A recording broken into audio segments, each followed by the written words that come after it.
আমার হিসাব কি হবে আমি কিছু জানি না। আমল নামার যেই অবস্থা, ইয়া লাইতাহা কানাতিল কাদিয়া, আরে ওই মৃত্যু পর্যন্তই যদি সবকিছু শেষ হয়ে যাইত। দুনিয়ায় মালের বাহাদুরি দেখাইছিলাম, ক্ষমতার বাহাদুরি দেখাইছিলাম, মা আগনা আন্নি মালিয়া, কই আমার মাল তো আমারে বাঁচাইতে পারতেছে না। হালাকান্নি সুলতানিয়া, আমার ক্ষমতা আমার শেষ। সূরা কাহফ আয়াত 49 15 নম্বর পারার 18 নম্বর পৃষ্ঠায় এই আয়াত, এই অংশটাও আছে। যখন আমলনামা হাতে আসবে, যখন দেখবে সব আসছে, আমলনামায় সব উঠে গেছে, বান্দা তখন ওই আমলনামা দেখবে আর চিৎকার করে করে বলবে, মালি হাযাল কিতাব লা ইউগাদিরু সগীরা ওয়ালা কাবীরাতান ইল্লা আহসাহা। মালি হাযাল কিতাব, এটা কেমন আমলনামা, আর এটা কেমন আমলনামা? লা ইউগাদিরু সগীরা, আমার একটা ছোট গুনাহ ছাড়ে নাই, ওয়ালা কাবীরা, একটা বড় গুনাহ ছাড়ে নাই, যা করছি সব লেখা হয়ে গেছে। আরে দোস্ত, এই জন্য বলি না দোস্ত, আল্লাহর ওয়াস্তে যুবক হাতে পায়ে ধরে বলে যাই, আরে বুড়া বাবা হাতে পায়ে ধরি, দাড়ি পাইকে গেছে, চুল পাইকে গেছে, আরে মা চুল পাইকে গেছে, আর কত গুনাহ করবা? এখনো তোমার টেলিভিশনের সামনে পাওয়া যায়, কি মনে করছো? আরে তোমারে আর আমারই তো ডাক দিয়া রব সূরা হাদীদের মধ্যে বলেছেন, আলাম ইয়ানিল লাযীনা আমানু আন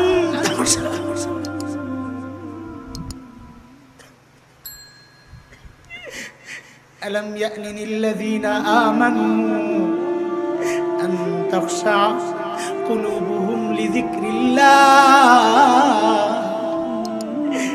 এখনো কি সময় হয় নাই মালিকের ভয়ে কলিজার একটু কাইপা উঠতে? আর কবে? দাড়ি পাইকা সাদা, চুল পাইকা সাদা, আর কত গুনাহ করবা? এর যুবক ভাই, আল্লাহর ওয়াস্তে হাতে পায়ে ধরে একটা কথা বলে যাই, এখন থেকে গুনার দিকে যখন পা বাড়াবা, গুনার দিকে পা বাড়ানোর সময় চিন্তা করবা তোমার একজন মালিক আছে, ওই মালিক পিছন দিয়ে ডাকতেছে।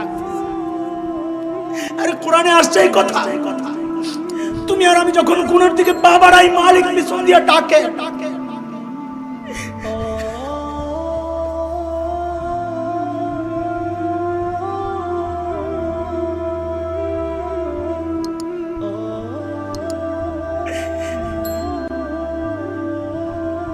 মালিক পিছন দিয়ে ডাইকা কি বলেন জানো? মালিক ডাকতেছেন আর বলতেছেন, ইয়া আইয়ুহাল ইনসান মা গাররাকা বিরাব্বিকাল কারীম,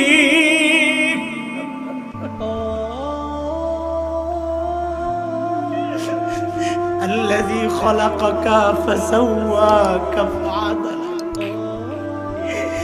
في أي سورة ما شاء ركبك। এর দোস্ত, দুনিয়ায় সবচেয়ে বেশি মহব্বত করে কে? আল্লাহ ছাড়া কে বলেন তো? সবচেয়ে বেশি মহব্বত কে করে? আরে কথা বলেন, কে করে? মা মা আল্লাহ ছাড়া বলছি, আল্লাহ ছাড়া সবচেয়ে বেশি মহব্বত কে করে? আরে মাসআলা দেখেন না, সন্তান যদি বাবা মায়ের আগে ইন্তেকাল করে, বাবা তো সন্তানের লাশের পেছনে পেছনে যাইতে পারে, বাবা তো সন্তানের কবরে নামতে পারে, কারণ এটা আল্লাহ জানেন, বান্দাও জানেন। বাবা চিৎকার করে করে কাঁদবে, কিন্তু বাবার ওই ক্ষমতা আল্লাহ দিয়েছেন, ওই কবরে নাই মা, বাবার সন্তানকে দাফন কইরা আবার উপরে ওঠার ক্ষমতা আল্লাহ তাকে দিয়েছেন। কিন্তু কোনো মায়ের জন্য জায়েজ নাই সন্তানের লাশের পিছনে পিছনে যাওয়া আর ওই কবরে নামা, কারণ এটা সবাই জানে, আল্লাহ জানেন। মার কলিজায় আল্লাহ কি মায়া দিছে আল্লাহ জানেন। দুনিয়ার এমন কোন মা নাই সন্তানদের দাফন করে সুস্থ অবস্থায় উপরে উঠবে, মা নিজেও লাশ হইয়া কবরে শুয়ে যাবে। মার কলিজা আল্লাহ তো মায়া দিছে, কিন্তু খেয়াল করে ওই মা না আপনার নাক বানাইছে, নাক কান বানাইছে, ওই মা না আপনার জিহ্বা বানাইছে, ওই মা না আপনার শরীরের একটা টুকরা বানাইছে, সব বানানেওয়ালা কে?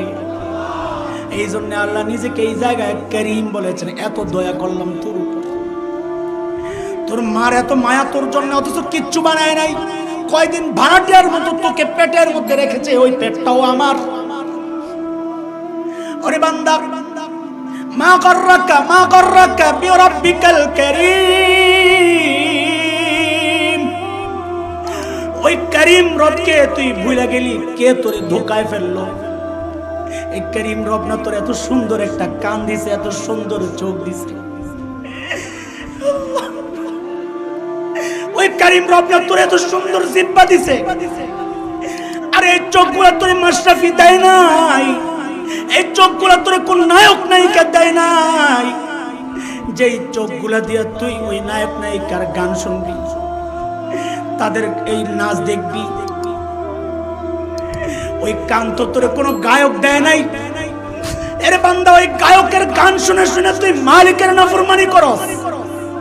এই কান আমি আল্লাহ তোরে দিছি আমার কালাম শোনার জন্য, এই জবান আমি আল্লাহ তোরে দিছি আমার কালকের পানি। এই টিস্যু দিয়া মুইসা ফালাইয়া দিও না, এটা বড় দামি পানি, এটারে মুইসা লাগাইয়া দাও, হাতে পায়ে লাগাইয়া দাও।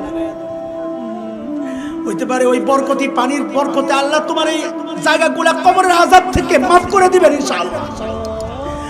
চোখের পানি না আসলে আল্লাহ বলেন পাথরের দিকে তাকাও, দেখো একটা নিষ্প্রাণ পাথর। সুম্মা কাসাত কুলুবুকুম মিন বাদি যালিক ফাহিয়া কাল হিজারাতি আও আশাদ্দু কাসওয়া ওয়া ইন্না মিনাল হিজারাতি লামা ইয়াতাফাজ্জারু মিনহুল আনহার ওয়া ইন্না মিনহা লামা ইয়াশাক্কাকু ফায়াখরুজু মিনহুল মা ওয়া ইন্না মিনহা লামা ইয়াহবিতু মিন খাশিয়াতিল্লাহ। আরে বান্দা দেখ, পাথরের দিকে তাকায় দেখ, আল্লাহর ভয়ে কেমনে কান্দে দেখ দেখ। আরে বান্দা পাথর ফাটায়া দেখ, ভিতরে পানি পাওয়া যায়, আল্লাহর ভয়ে ভিতরে ভিতরে কান্দে। আরে বান্দা দেখ, ওই ভারত থেকে কাঁপতে কাঁপতে পাথরগুলা বাংলাদেশে আইসা পড়ে, তুই মনে করছস প্রাণীর স্রোতে আসছেন না, ওই পাথরগুলা আল্লাহর ভয়ে কাঁপতে কাঁপতে নিচে গড়ায় পড়ে। আরে বান্দা মানুষ, তুই আল্লাহর ভয়ে একটু চোখের পানি তোর বের হয় না, কি হয়ে গেল রে বান্দা? তাকায়া তাকায়া নিজেকে ডাক দিয়া বলতেন, ইয়াবনা কুহাফা, ইয়াবনা কুহাবি কুহাফা, ও আবু কুহাফার বেটা, তুমি যদি আবু কুহাফার সন্তান না হইয়া ওই গাছের পাতা হইতা, ইয়া লাইতানি কুনতু ওয়ারাকা, আর আমি যদি গাছের পাতা হইতাম তো আমার হিসাব দেওয়া লাগতো না। হযরত ওমর এত বড় মানুষ, নবী বলেছেন ওমরের বাড়িটা জান্নাতে দেখে আসছি, আল্লাহু আকবার। আমার মন চাইছিল একটু বাড়িতে ঢুকি, কিন্তু ওমরের প্রেস্টিজ আমি জানি, এই জন্য অনুমতি ছাড়া ঢুকি নাই। ওমর জান্নাতে এটা নিশ্চিত। অথচ মৃত্যুর সময় হযরত ওমর আবু লুলু ইহুদির সন্তান যখন পেট ফাইরা ফেলে, নারী বুড়ি বের হয়ে যায়, কাপড় দিয়া পেঁচায়া হযরত ওমরকে শোয়া দেওয়া হয়েছে। বেহুশ ওমর এক সাহাবীর কোলে মাথা রেখে শুয়ে আছে। যখন হুশ ফিরছে হযরত ওমর, এ দোস্ত খেয়াল করেন, এত বড় ওমর মৃত্যুর সময় কি বলতেছে? হযরত ওমর মাথাটারে জমিনের মধ্যে রাখছেন, গালগুলারে জমিনের সাথে ঘষতেছেন আর বলতেছেন, ওয়াইলুল লাকা ইয়া ওমর ইল্লাম ইয়াগফির লাকা রাব্বুক। ওমর, তোমার রব যদি তোমারে ক্ষমা না করে, তোমার জন্য ভয়ঙ্কর বিপদ অপেক্ষা করছে। ওমরের চিন্তা, আবু বকরের চিন্তা, চিন্তা নাই আমি গুনাহগার।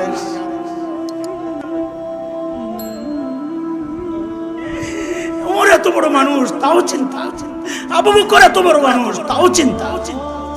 তো আমি তুমি বাইচা যাবো কি আশায় রে ভাই? কোন ভরসায় বসে আছে?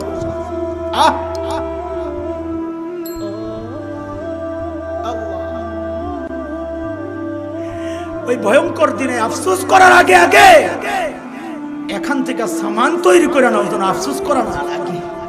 গুনাহ থাকলে মাফ করে নাও। আমাদের বড়রা বলেন, আল্লাহকে রাজি করো, আল্লাহকে রাজি রাখো। বলেন, আল্লাহকে রাজি করো, আল্লাহকে রাজি, নেক আমল করে করে আল্লাহকে রাজি করো। কিন্তু গুনাহ করলে তো আবার অসন্তুষ্ট হবে, তো তাড়াতাড়ি তওবা কইরা আবার আল্লাহরে রাজি রাখো। রাজি কইরাই ছেড়ে দিও না, রাজি রাখো। তো আল্লাহকে রাজিও করব, আল্লাহকে রাজিও। আরে এমন মালিক কই পাইবা, এমন মালিক কই পাইবা? দুনিয়ার মানুষ অপরাধীকে খুঁজে শাস্তি দেওয়ার জন্য, দুনিয়ার মানুষ অপরাধীকে খুঁজে শাস্তি দেওয়ার জন্য, আর আমার মালিক অপরাধীকে খুঁজে মাফ করার জন্য। কই পাইবা এই মালিক? প্রত্যেক দিন তোমাকে শেষ রাতে ডাকতেছেন, আলামিন মুস্তাগফির ফাগফিরা। কেউ ক্ষমা চাইবা? কেউ ক্ষমা চাইবা? আমি আল্লাহ তোমার কাছে আসছি, তুমি ক্ষমা চাইবা তো চাও, চাও তাড়াতাড়ি চাও, আমি মাফ করে দেব।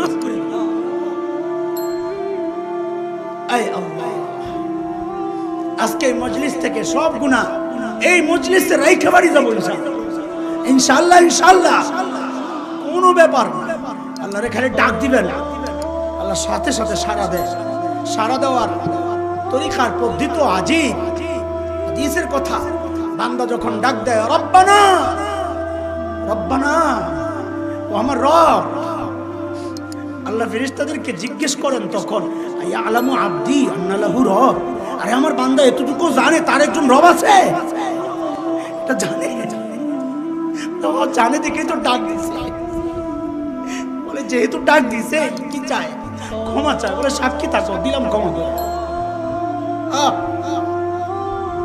কই পাই ভাই মালিক? তারপরেও গুনাহগুলা শরীরের মধ্যে রাইখা ঘুমাইতে যাও তো তুমি পুরা কপাল, বোকা বোকা বোকা। ঘুমের আগে নিজেকে পবিত্র কইরা ঘুমাইতে যাও, কোনো ব্যাপার না। এক মুহূর্ত দরকার, এক মুহূর্ত দরকার। বলে হুজুর এত গুনাহ করছি, সব একবারে মাফ হবে?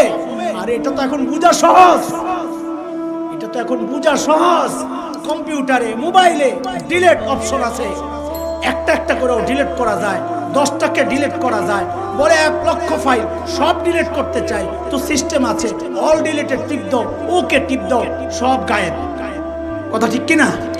ওরে ভাই, তোমার নিজের হাতের বানানো কম্পিউটার, নিজের হাতের বানানো মোবাইলে যদি অল ডিলিট অপশন থাকে, এক টিপে সব গায়েব করা যায়, তো কি মনে করছো তোমার মালিকের ক্ষমতা কি ওই মোবাইলের চেয়েও দুর্বল? মালিক চাইলে অল ডিলিটে টিপ দিতে পারেন না? বলা দরকার, তুই মালিকরে বলো, মালিক আমার গুনার ফাইলে অল ডিলিটে টিপ দিয়ে দাও। মালিক বলে, বান্দারে ওইটার জন্যই তো আমি তোরে প্রতিদিন ডাকি, তুই বল না।